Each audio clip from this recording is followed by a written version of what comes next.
Ito guys, nakayari tayo ng isang pendant.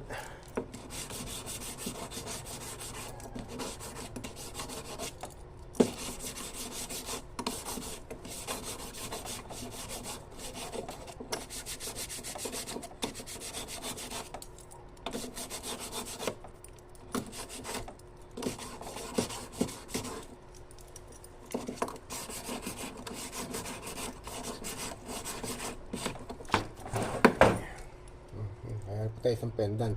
Ayan. All coin po yan. Ginawa ko lang po sa silver. Panggamit ko lang po. Ayan.